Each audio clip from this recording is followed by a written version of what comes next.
a todos nuestros televidentes a Transformándonos. Soy Giselle de la Hoz y hoy tengo el gusto de tener en el programa a Isolda Martínez, psicóloga clínica, quien nos trae el tema trastornos afectivos en adolescentes.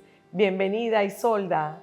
Muchas gracias, Giselle, por haberme invitado a tu programa Transformándonos.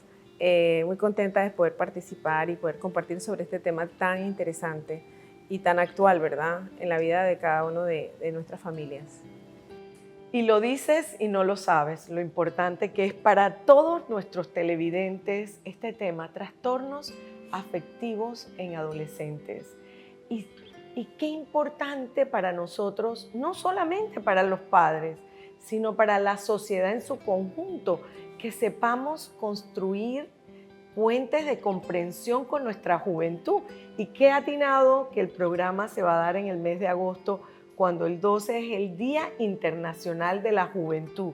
Y cuando hablo de juventud me alegro, me lleno de alegría y de vida, porque muchas veces caemos en juzgar muchos a nuestros adolescentes sin tener en cuenta que ellos están en esta etapa de transición, de búsqueda de identidad, de cambios físicos, hormonales, cognitivos, todo ese proceso que ellos están viviendo.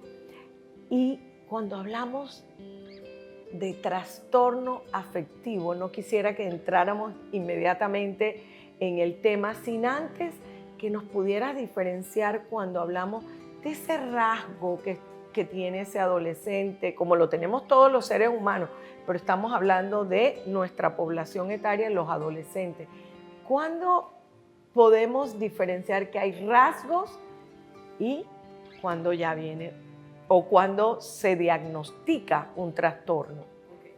Bueno, básicamente, siguiendo el hilo de lo que decías acerca de cómo hacemos y qué tan importante es, creo que una de las cosas más importantes cuando ya somos adultos es ponernos en los zapatos de los chicos recordando nuestra adolescencia. Y hablabas del desafío, y es cierto, nuestros adolescentes hoy viven un desafío que no es el mismo que vivimos nosotros cuando éramos adolescentes, ¿verdad? Entonces, en relación a la pregunta que me haces, interesante, todos tenemos rasgos, todos estructuramos una personalidad, hay un componente que viene del temperamento, de la genética, ¿verdad? Que a veces decimos coloquialmente, mira, el abuelo era así o el tío era así, se parece. Pero son rasgos, ¿verdad? Por poner un ejemplo, una persona puede ser una persona de actitud optimista o pesimista, ¿verdad? Pero eso no le hace una persona depresiva, por ejemplo, sino un rasgo. O una persona que es muy perfeccionista, o una persona que siempre está anticipándose a todo, pero eso no quiere decir que esa persona sea una persona ansiosa per se. Ahora, algunos rasgos pueden predisponerte, cierto, pero no necesariamente te van a llevar a un trastorno. Cuando hablamos de trastorno es porque hay un grupo de síntomas, que la diferencia quizás pudiéramos hacerlo entre qué es un rasgo y qué es un síntoma, ¿verdad? Un síntoma aparece. Un ejemplo bonito podría ser pensar que el rasgo es como la pintura de una pared, ¿sí? Y el síntoma es como una mancha que aparece en la pared. El rasgo tiende a permanecer en el tiempo, esa persona tiende a ser introvertida, es de pocos amigos, eso no quiere decir que eso esté bien o mal, esa es su forma de ser, ese es un rasgo que en el tiempo aparece. El síntoma aparece, puede ser transitorio o puede durar mucho tiempo y en general puede ser uno, pero también para diagnosticar un trastorno generalmente pues utilizamos algunos manuales diagnósticos en donde hay un conjunto, ¿verdad?, de síntomas que aparecen, en donde ya podemos hablar que hay un trastorno o una patología, en este caso de los trastornos afectivos. Y se siguen unos criterios para todo ese diagnóstico. Qué interesante, porque cuando hablamos de diagnóstico, enseguida pensamos en ese profesional a quien acudimos para que nos pueda brindar una información para poder actuar. ¿Quiénes serían esos profesionales que nos darían o que nos brindarían, o no necesariamente que puede haber un diagnóstico, sino que simplemente nos pueden descartar que haya una situación mucho más crítica y que sean esos rasgos o que sea transitorio, como lo acabas de mencionar? Correcto, bueno, tenemos pues, obviamente profesionales del área de la salud mental, psicólogos clínicos, psiquiatras, ¿verdad? Que están, o sea, son las personas especialistas en la parte de trastornos o como se le habla en el ámbito de la psicología y la psiquiatría, con conocimiento en el área de la psicopatología. Sin embargo, pues generalmente las personas no van directamente al profesional y eso es importante recalcarlo porque por eso es importante tener este tipo de información psicoeducativa a la población, porque generalmente la gente no va en principio al profesional de la salud mental a buscar información o a hablar acerca de lo que le está pasando. Estamos hablando de que los chicos generalmente tienen acceso a sus profesores, sus maestros, a un entrenador, si hacen algún deporte, si se congregan en alguna iglesia y están en un grupo de jóvenes, por ejemplo, ahí, sus líderes. Entonces todo el mundo tiene que tener conocimiento acerca de este tema de los trastornos o de los síntomas que pueden ser característicos de una persona para entonces poder referir. A veces el adolescente, ¿verdad?, es captado por un médico general, puede ser. Entonces también pues todos estamos desafiados un poquito a conocer, ¿verdad?, cuáles son esos cambios, cuáles son esas cosas que pudieran llamarnos la atención y requerir entonces ya un especialista que se encargue del mismo. Excelente y sobre todo importante que cuando ese médico general recibe a nuestros adolescentes, también pueda acceder a todos estos estados de ánimo. No estoy hablando de un diagnóstico, sino que pueda derivarlo. Y eso de alguna forma trae también una tranquilidad para los padres o para los cuidadores o para los profesores en el ámbito escolar. Y siguiendo esa línea, ¿cuáles serían esos síntomas visibles y no visibles también, que se presentan en este adolescente o en estos adolescentes que nos permiten de alguna forma preocuparnos de que necesitan buscar o llevar? Porque quiero hacer hincapié en algo importante. Una situación o una condición es que yo vaya y busque porque he visto síntomas, pero normalmente los adultos tendemos a etiquetar y con el adolescente etiquetamos muy rápido. Entonces, esa etiqueta no necesariamente es un diagnóstico, no necesariamente es un problema severo, pero en esa etiqueta juzgamos, o cuando la colocamos juzgamos, y no hace lo que logramos con ese adolescente es que se torne irritable o se antagonice ante lo que nosotros le hablamos. Entonces, ¿cuáles serían esos síntomas que son visibles y que nosotros los adultos tenemos que, sin juzgar? Así es. Bueno, básicamente si lo vemos, podemos ver actitudes, por ejemplo, físicas, si el adolescente está durmiendo mucho, ¿verdad? Sobre todo tiene horarios invertidos, ¿verdad? Y hay cambios, o sea, si esto es parte de algo que no es parte de su cotidianidad, sino que surgen como cambios que uno ve en el tiempo, esto no está ocurriendo y esto está ocurriendo ahora. Entonces, desde lo cognitivo, por ejemplo, si está más distraído, si de repente baja notas escolares, se ausenta de las clases, desde el punto de vista de las emociones, ¿verdad? Vemos una de las características que hace mucho la diferencia entre los trastornos depresivos, que son trastornos que se engloban dentro de los trastornos afectivos, es la irritabilidad, ¿verdad? Muchas veces el adulto, cuando tiene un trastorno depresivo o un trastorno afectivo del área de la depresión, llora, se pone triste, no quiere ir a trabajar, está desganado, pero el adolescente muestra más irritabilidad, por ejemplo. Quizás su capacidad para expresar sus emociones no es la misma que la que tiene un adulto, entonces utiliza una manifestación de sus emociones, está más irritable, menos tolerante, deja de comer o come de más, ¿verdad? Porque algunos trastornos depresivos van concomitantes con trastornos de ansiedad, entonces o dejan de comer o comen demasiado, tienen cambios en sus hábitos en general, se aíslan, por ejemplo. Es una característica muy, muy marcada, ¿verdad? El aislamiento, no quieren interactuar con los demás, ni con amigos, ni entre la familia, ¿verdad?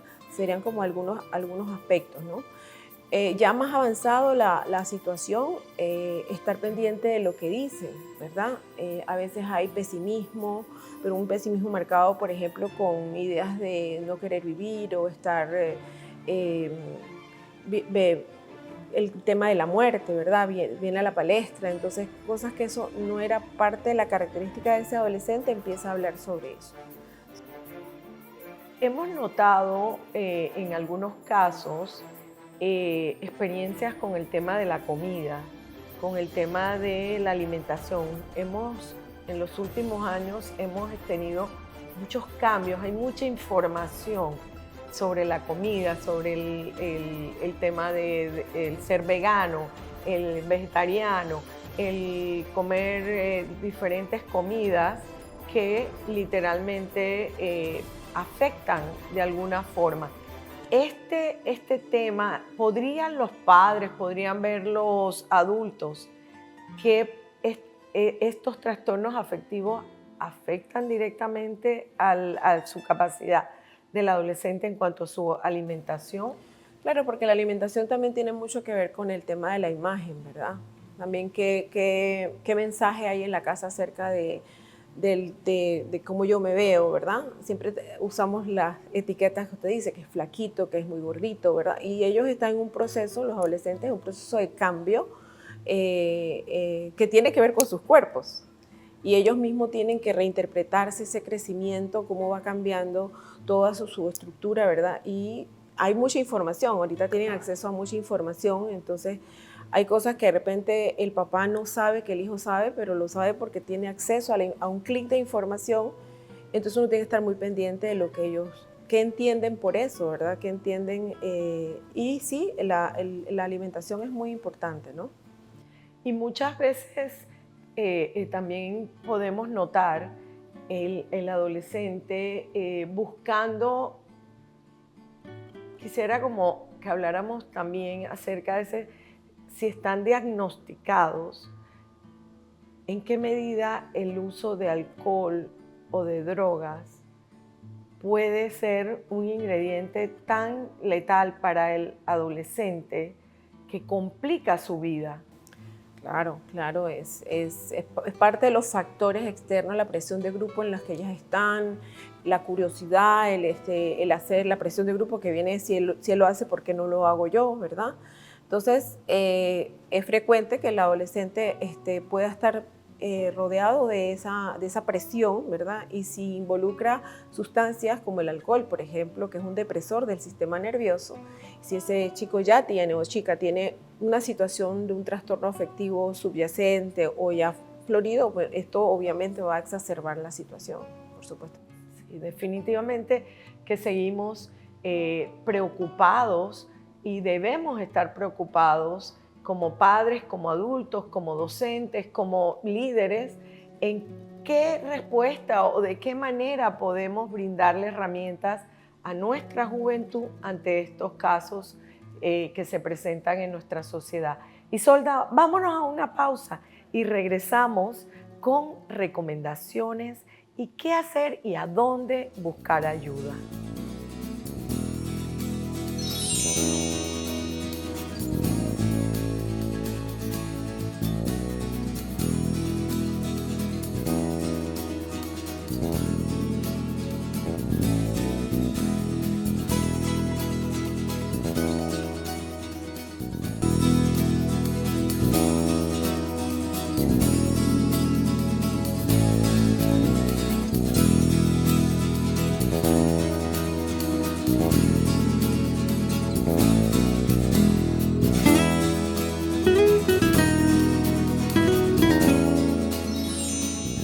Estamos de vuelta en Transformándonos con el tema trastornos afectivos en adolescentes.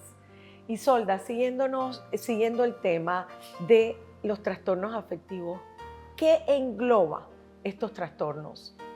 Ok, los trastornos afectivos tienen que ver con las emociones, básicamente con las emociones, y podemos hablar ahí de la depresión, por ejemplo. La depresión se puede presentar en diferentes niveles, hay depresiones que son leves, luego pueden pasar a moderadas y luego pasar a severas, eso dependiendo de los síntomas y también del nivel en que se presentan esos síntomas, ¿verdad?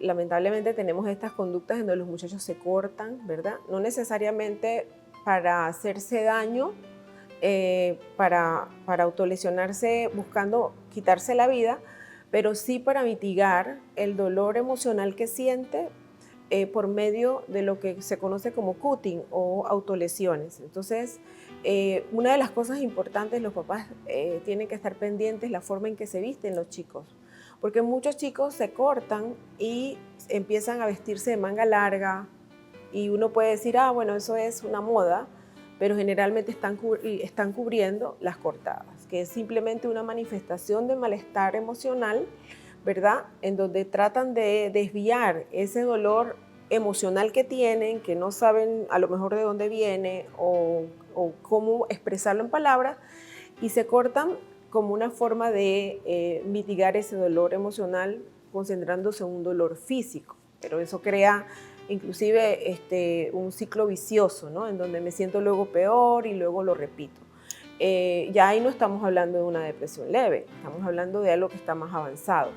Y bueno, hasta el punto de llegar a una depresión que puede ser severa, en donde ya estamos teniendo, sí, más allá de ideaciones, ¿verdad? Yo siempre les explico a los chicos en la consulta y a los papás los niveles, ¿no? Yo hablé hace un momento de las ideas de muerte, ¿verdad? En donde la persona o el adolescente, en este caso, empieza a hablar de ese tema con desesperanza, ¿verdad? Como que no hay un futuro. Y luego está las ideas ya suicidas, ¿verdad? Donde, ¿qué pasaría si si yo me voy de este mundo, o este mundo estaría mejor sin mí?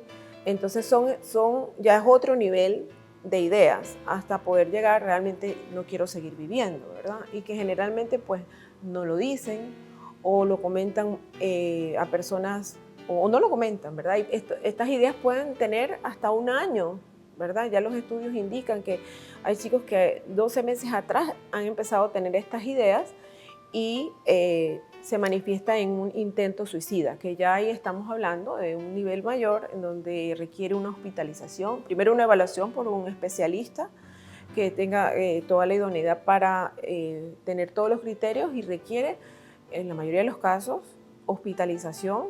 Yo diría que en todos, porque está actuando, ¿verdad?, de una manera en donde su vida está en riesgo.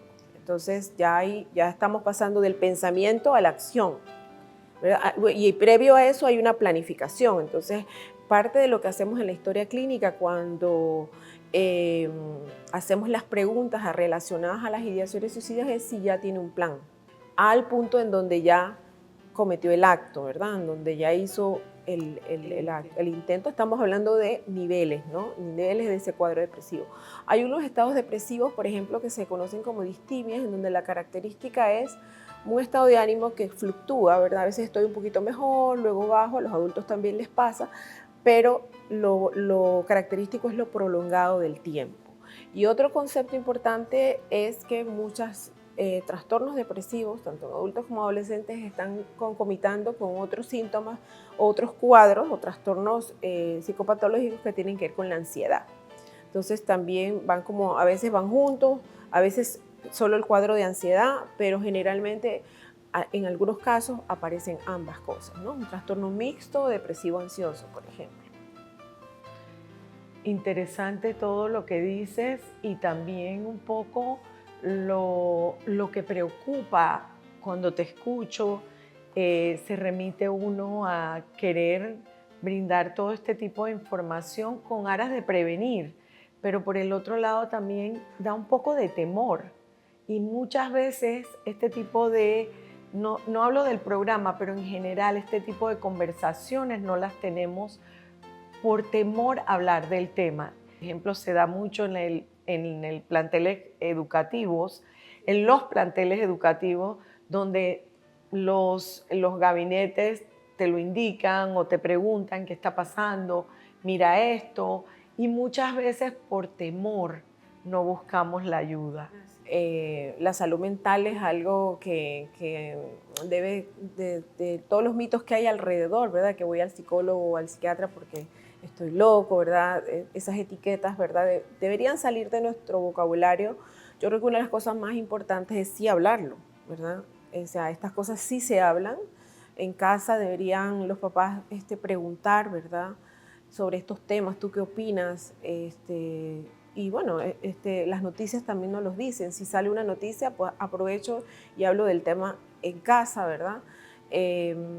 Todos estamos expuestos porque todos somos seres humanos vulnerables, entonces es necesario entender eso, que cualquier persona puede estar expuesta a una situación como esta y no es malo, no es de personas débiles buscar ayuda.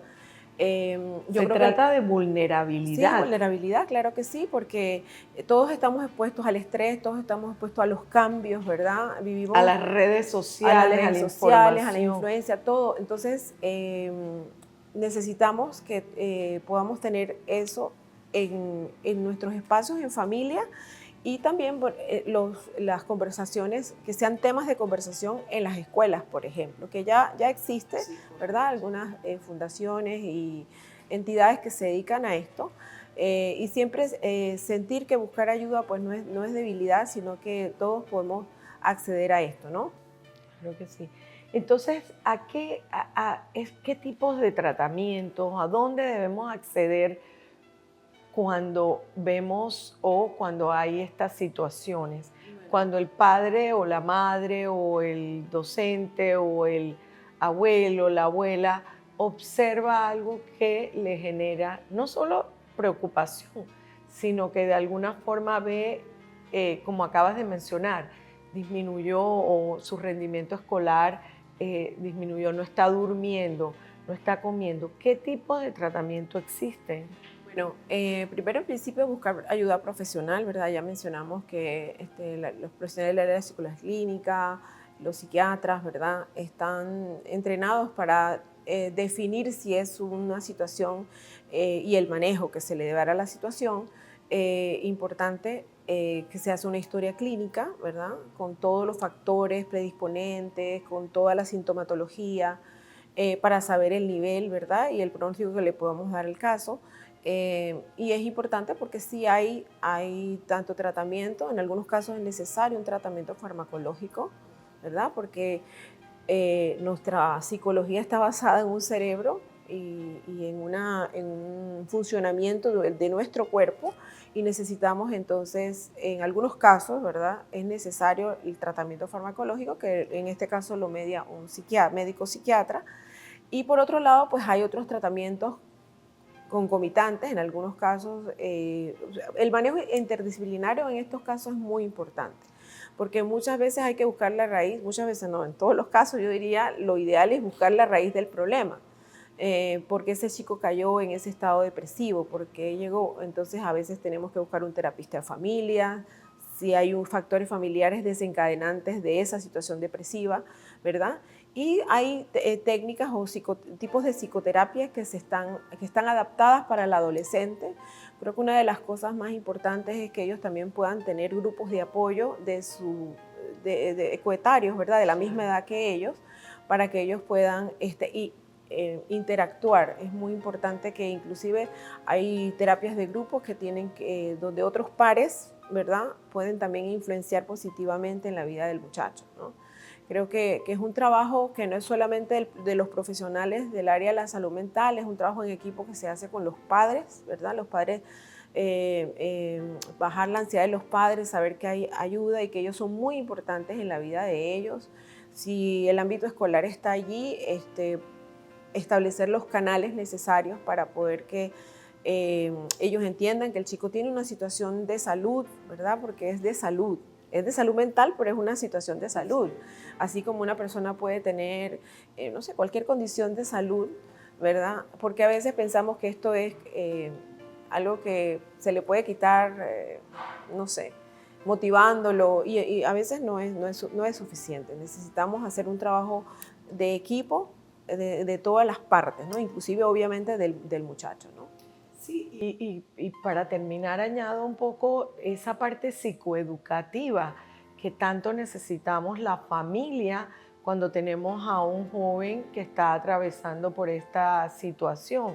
El poder también aprender, el poder nosotros comunicarnos mejor, aprender a darle, como siempre hemos dicho, a veces somos muy juzgadores de nuestros adolescentes y qué importante es tener más empatía, más comprensión con ese adolescente y poderlo, yo digo, como abrazar en medio de lo que está viviendo. Yo creo que es vital lo que acabas de decir, ser más oreja que boca. Exactamente. Yo digo, porque hace poquito estábamos yo en una actividad con adolescentes y me tomé el tiempo de un adolescente que hoy está transformado, ¿verdad?